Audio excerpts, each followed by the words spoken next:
I love summer reading because I finally have the brain space and focus to sit down and read for a while. And I love watching my kids spend hours on the table, on the couch, outside, reading as well. So today, let's talk about summer reading plans. This is a collaboration hosted by Jennifer of Family of Three and Lindsay over at Love Them Well. The link for the collaboration will be down there, so be sure to go check it out when you are done and build up your summer reading list ideas. Now, for my boys, if you're new here, welcome. I'm Tricia. I'm homeschooling mom to 3 kids, one who just graduated, and my boys are going into 7th grade and 9th grade. And at their ages, they are well-established readers.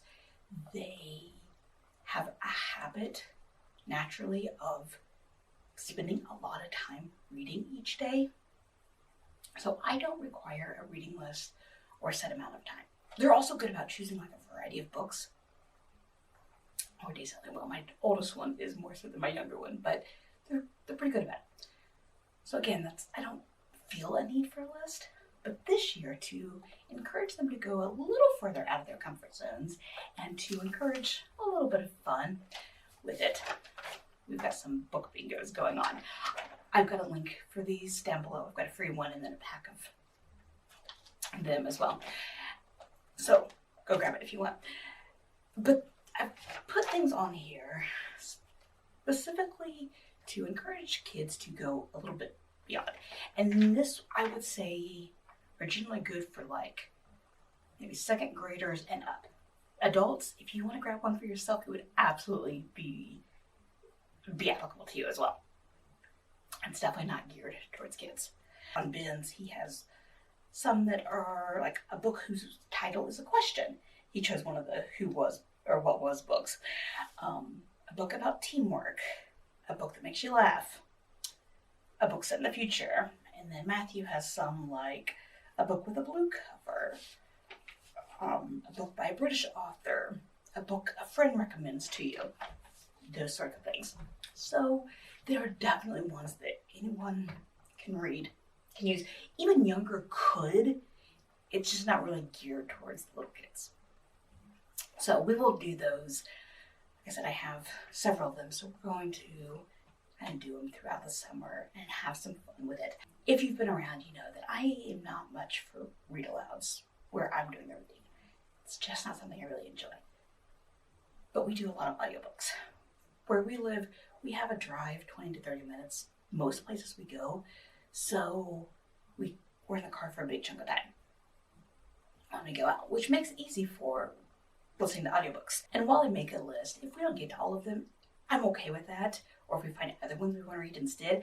But I do find it really helpful to be intentional about choosing books, and not just choosing them, but also putting them on my calendar. So each of these books, I've just assigned a week or two to it, and we'll probably finish most of them then, but if we don't, that's fine.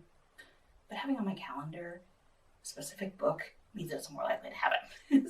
So the ones we've got on our list, I have James Herriot's Treasury for Children, which he is the author of the All Creatures Great and Small series. And if you are not familiar with it, they're an older series.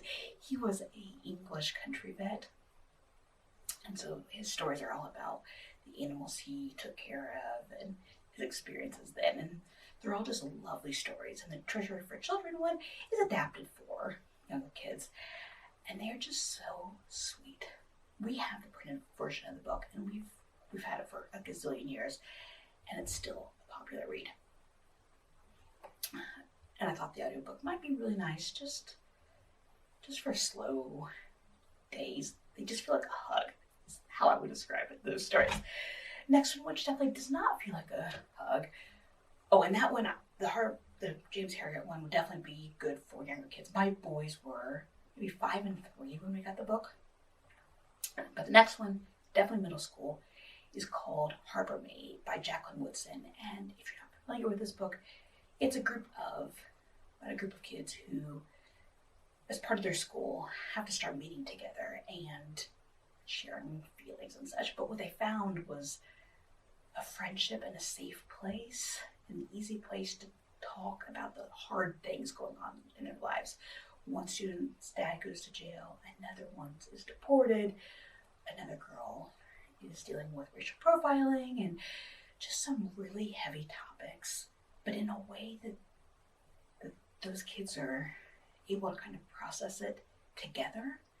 And I think there's some real value in exploring those topics and also seeing kids working through those topics.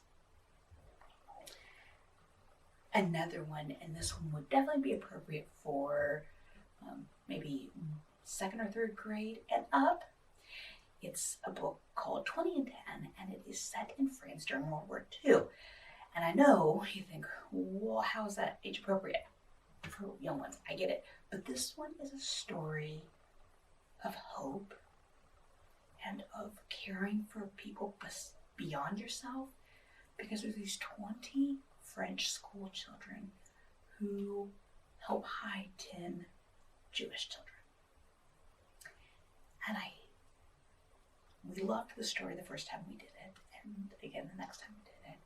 And it's on my list again because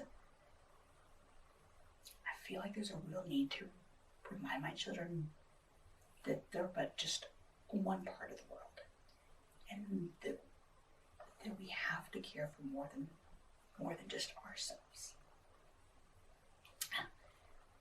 It is definitely age appropriate. If you want to listen to it beforehand, it's a short listen. It's only like an hour and a half. So very easy read. It's not high drama. I mean, there's some dramatic moments in it, but I wouldn't call it a high drama book. But very much a book of hope and resilience. The next one on our list is one that we've done before, and I've talked about it before. It's the Pinterwicks. If you don't know this series, it's about a sibling group, 4 of them, and it's the stories about them.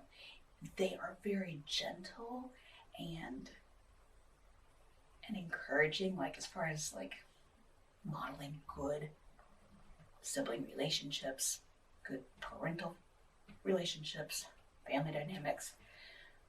The writing, I would almost call, I'm not sure quaint is quite the right word, but just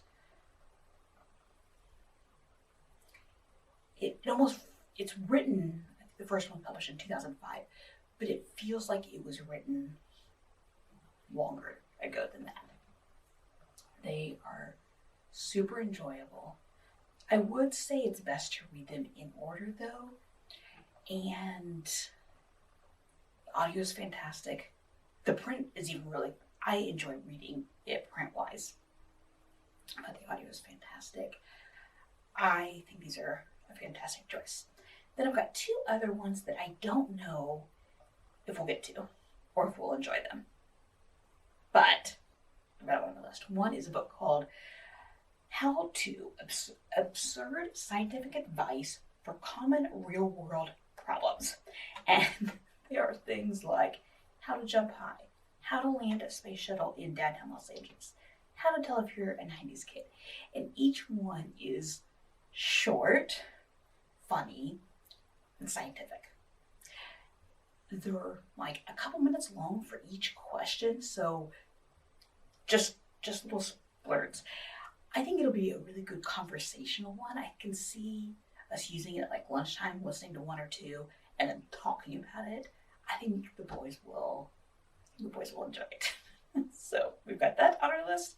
And then the last one is a book we've tried to read more than once. We've tried different versions, including like the great illustrated classics, and that's Treasure Island. We've never been able to get into it.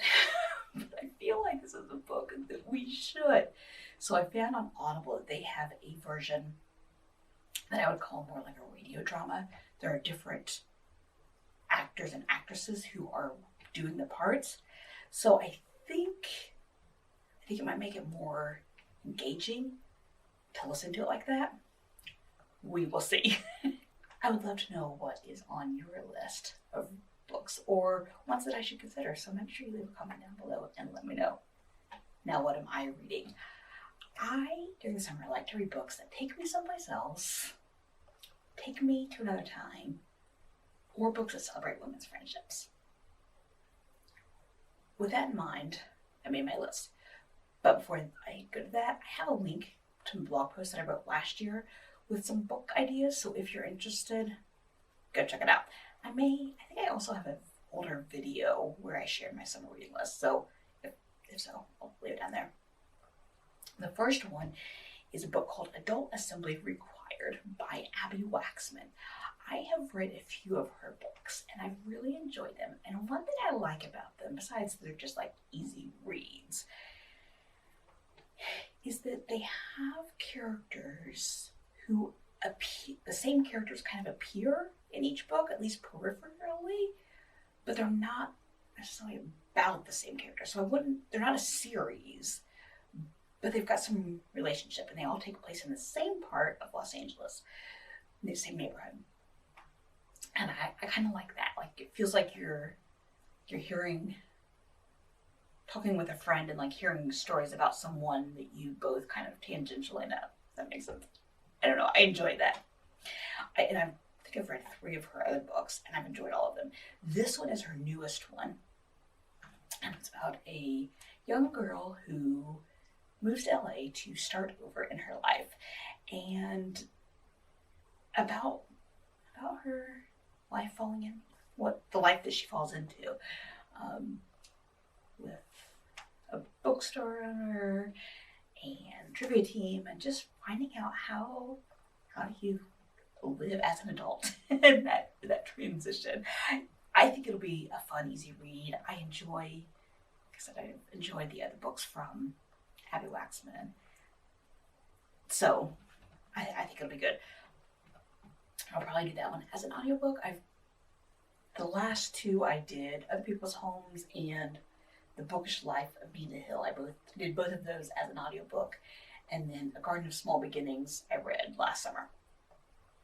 Another one on my list kind of fits all 3 of those types. It's called The Getaway Girls, and it's about an older group of ladies, like in their 70s, I think. I get the impression that they're all retired. And they decide to go on a road trip together in Europe. And they don't really know each other. It's the way I understood. Like, they met at a flower arranging class, I think is what it said. I think it's going to be a fun book. The cover looks, I don't know, cover makes me laugh. And I love the idea of being 70 years old and deciding to go on a new adventure of road trip on another continent. Like, it sounds fun. The next one I'm going to read is called Convenience Store Woman. This is set in Tokyo, and it's about she starts off a young lady who goes to work in a convenience store, and as she goes through her life, finding that comfort in what she's familiar with and in what she's used to doing until life happens and she's forced kind of outside of her comfort zone. I purposely didn't read a lot about that one because sometimes I have to be careful with the reviews when I'm reading them for fear of it discouraging me or me feeling like I've read enough of the story that I don't need to read the story. Does that make sense? I hate when reviews give away so much that you're like, well, I know the basic plot. I got some details. I'm done. And so especially with an author that I'm unfamiliar with and a story that I haven't heard anyone talk about, I just chose not to read too many of the reviews on that one. And my last one is on my reading list. I will definitely read more than this, either print version or audio. But I like to keep my list of designated titles itself pretty small and realistic because life happens. The 4th book on my list is called I gotta put my glasses on. Almost Anywhere, Road Trip Ruminations on Love, Nature, National Parks, and Nonsense. So this is a nonfiction, like a memoir, I understand it. Takes her dog and a friend and road trips through the U.S. and it was kind of her story of her experiences and thoughts while she was traveling. So those are the 4 that are on my list. as well as the books that are on our list to read together with my boys. I would love to know what is on your list. Leave me a comment down below. Be sure to check out the playlist on your screen. I'll see you in the next video.